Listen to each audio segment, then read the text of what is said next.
Lots of new runners and first-time marathon runners say they can only run at one pace.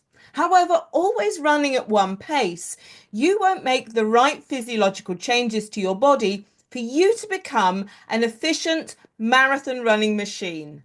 Now, when you start training to run your marathon, it's critical for you to learn to run at different paces or with different amounts of effort so you can effectively train for your marathon.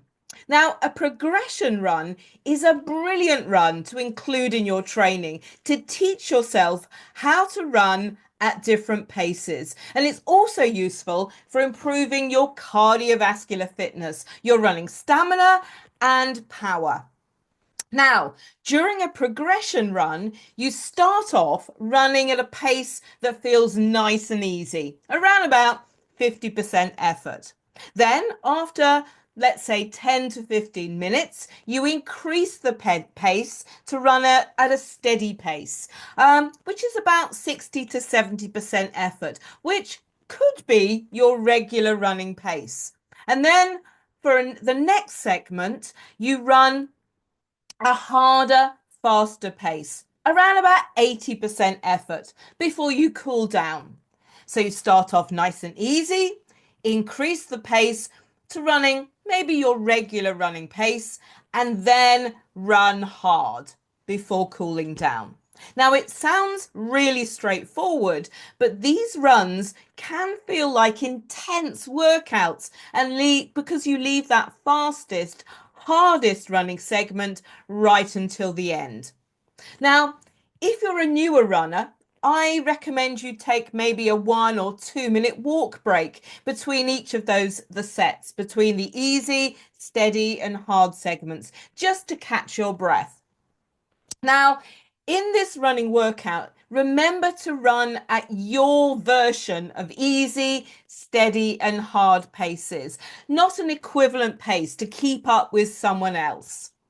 And the trick to running a progression run is to start the first segment, the easy pace segment, running at a nice, easy pace.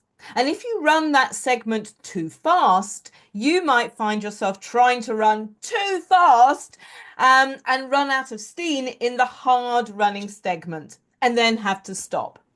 Now, it might take a few attempts to find your different running paces and get this run right, but once you do, your training will literally take off. Now, I include progression runs in all of the Marathon Club Hub training programs, and it's the first run I get runners to practice when they join us for training. Now, if you want to learn more about marathon training runs, you should read my new book, From Dream to Distance. It's a comprehensive book about training for a marathon for beginners. And in this book, you're going to learn more about progression runs and all the other training runs you will be doing through your marathon training. Plus, when you purchase From Dream to Distance, you are also going to get a 7-day training plan with the essential marathon training workouts and runs that you can practice, and you'll get that as a bonus. So, are you ready to train? Click the link below this video to order your copy today.